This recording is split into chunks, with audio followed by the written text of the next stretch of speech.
Doesn't have anything to do with the propane. We've been noticing some wear on the edge of the tires. When you wipe your hand across there and it comes back two different shades, where it's two different materials, you need to let the shop know so that we can get it in.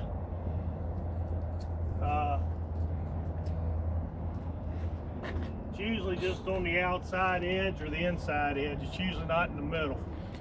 And as you wipe it off, you'll see it.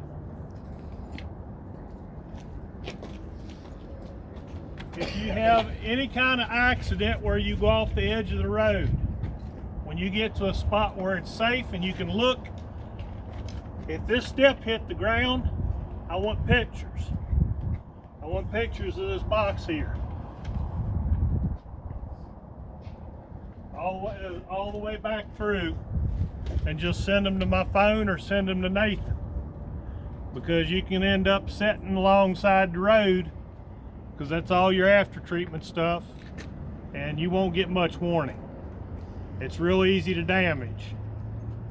So get pictures and send them to Paige or Nathan or me, and Cindy can make sure everybody's got all the pertinent numbers. Here comes Nathan. How y'all doing? Good, are you? Good. I told him about the different tread or material on the steer tires and the damage to the front steps, to get us pictures of everything there. And I don't know if you're talking about what we're worried about is the SCR. So sometimes when you like high center one, when you get into a ditch or something, it'll bend the step. Sometimes that's the only evidence you have that something else is going on. And if it cracks the SCR, we want to catch that pretty quick, because that can be expensive. No problems. Pictures are good.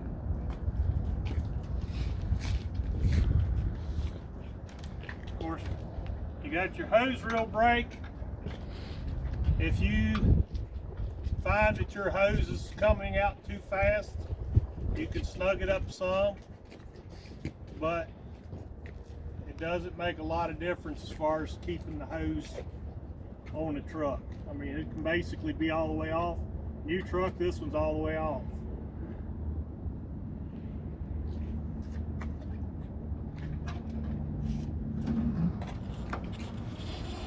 Another thing we've run into, some of the guys, you've all run into it, it's been here a couple years, your rollers.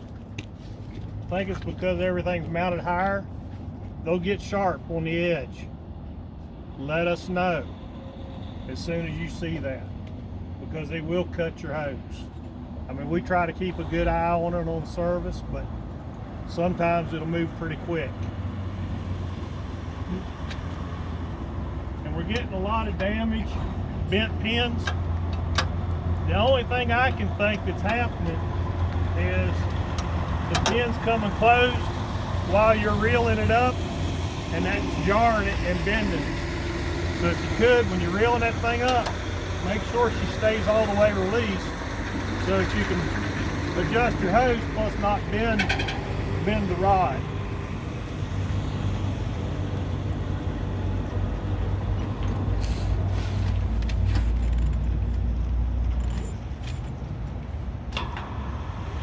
Everybody take note where your valves are at. When you're pumping, this is where they're at. If you're pumping and they quit, that's the first thing you want to check. This one gets closed sometimes. Theoretically, you could pump all day, but this is the real world, and you won't. Shane, you ran into that here not long ago, didn't you? Was that one or this one here? That little one. The little one. They come into the shop and we do tests on them. Somebody bleeds them down.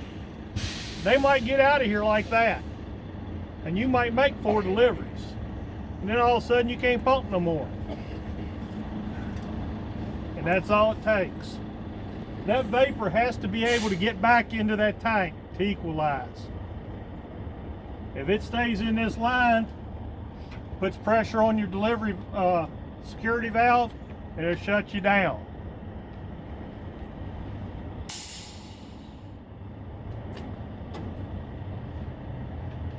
Been a couple write-ups for meter creep. You go to make your delivery in the morning, your meter creeps up 0.7. You haven't made a delivery. It should be on 0. All you have to do is take that thing from run to stop and back to run.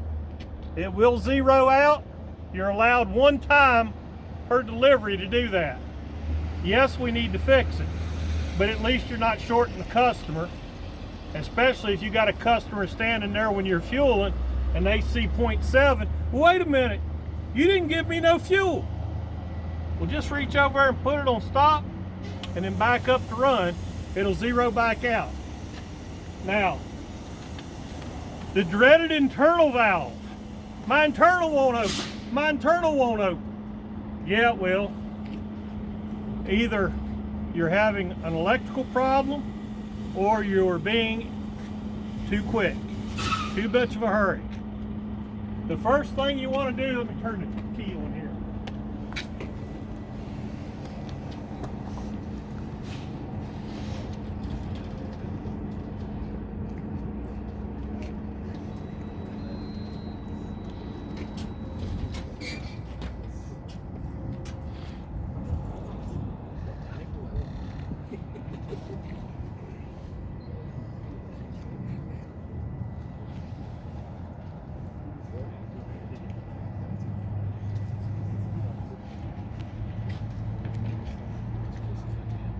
I don't know if you'll hear it or not, but if you come up here pretty close, you probably can.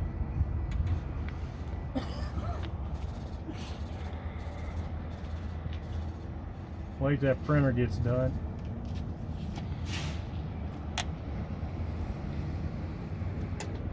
Did you hear that click?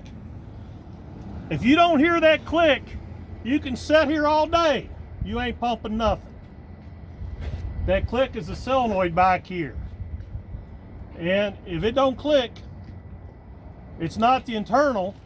That's what you think it is. So before you think it's the internal,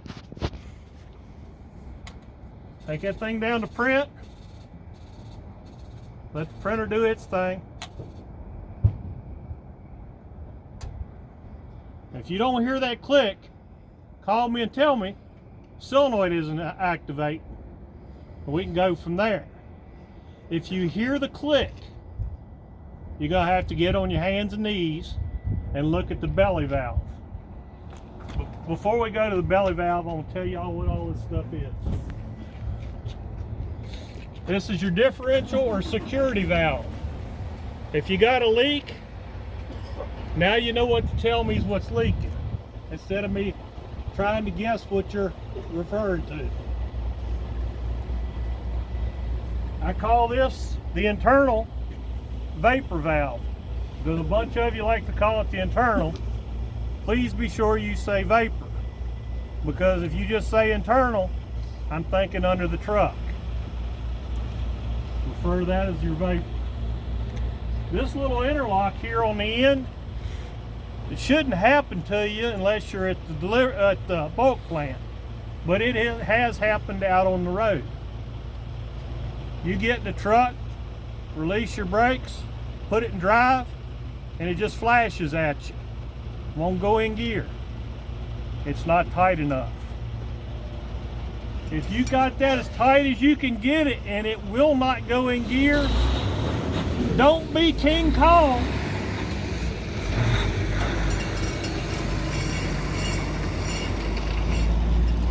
But if you grab this rubber magnet under here, give it a pull. It ain't got to be much. That'll move that magnet back closer to the plate, and you should get it in gear and be able to go on then.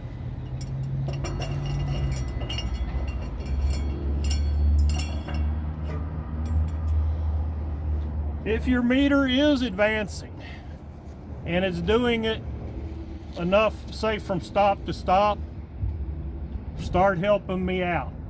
When you make your delivery, close this valve. When you come back, leave this closed and start to do your delivery. If it creeps, then you know it's from here back. If it doesn't creep anymore, it's from here out. And that'll help me when I go to look at the truck to try to find out where it's losing the product.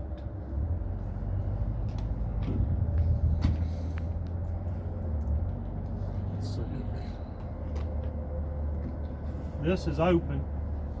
It needs to stay open all the time, unless you're doing a pump out. Some guys like to close out on a pump out.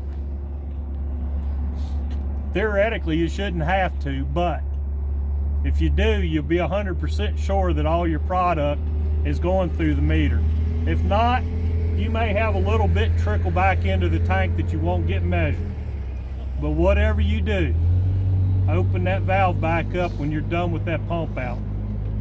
Because if you run continuously with that valve closed, it's going to put undue wear on the pump, and it'll be in here getting a pump rebuilt.